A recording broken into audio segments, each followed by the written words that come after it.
Next, we're going to work on maintaining a stable foot arch while going into dorsiflexion of the ankles.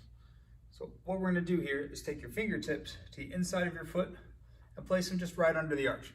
You don't want to try and create an excessive arch here to let those fingers under. Just whatever you can do, you just want to be able to feel the pressure if your foot starts collapsing down or if your foot starts lifting off of your fingers while you do this movement. So I'm going to keep my arm pressing straight down, so I don't want my knee to be able to push my arm inward. I'm going to try and keep my knee over top of the ankle to a little bit outward. From here, I'm going to push into my heel and pull my knee forward actively. I'm going to move to the side so you can see a little bit better what my hand is doing. You're going to stay straight on. So fingertips underneath my arch. I'm going to push my knee forward, letting my weight shift forward, keeping my heel on the ground. So I'm keeping the bottom of my arch tense and stable. I'm trying to actively pull forward through the heel, ball of foot to pull my knee forward outside of my elbow as far as I can go over top of my ankle.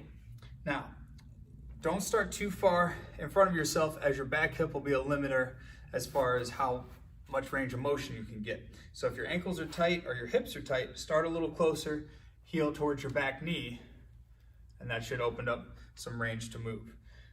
Remember to think about that front foot is the one pulling you forward, and you don't want to feel any pressure increase or decrease on your fingertips there as you're moving back and forth. You're going to do that about 10 times, then you're going to take your foot out to a 45-degree angle. From there, same process, fingertips underneath, pushing that knee out to the side. This time you're pulling yourself over to the side so the hips have to shift slightly sideways, driving that knee into the ground, pulling with the balls of the foot, the toes are relaxed. 10 times out at 45 degrees. Then we're going to take the leg out 90 degrees. So basically your heel is in line with that back knee now.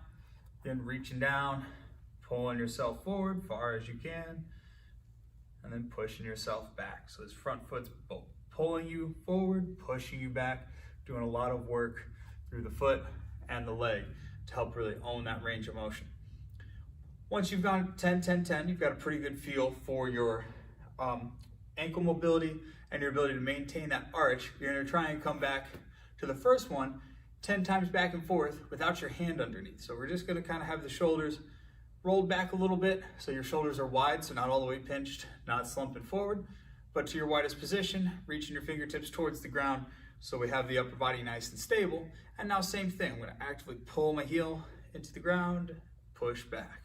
Ball of foot and heel, pull and push. Going 10 at a time, not letting that knee cave in, keeping that arch nice and stable. So 10 times straight on, 10 times at that 45-degree angle. We're focused when we're upright here, keeping the tail tucked, keeping the upper body as tall as possible so that your butt's tight, contributing as much to this range of motion as you can. Once you do 10 at that 45-degree angle, now we're going 10 at that 90-degree angle, heel in line with the back knee. All the same principles apply here. Shoulders stay wide, stomach tight, tailbone tucked, butt tight. That front foot is pulling and pushing back and forth.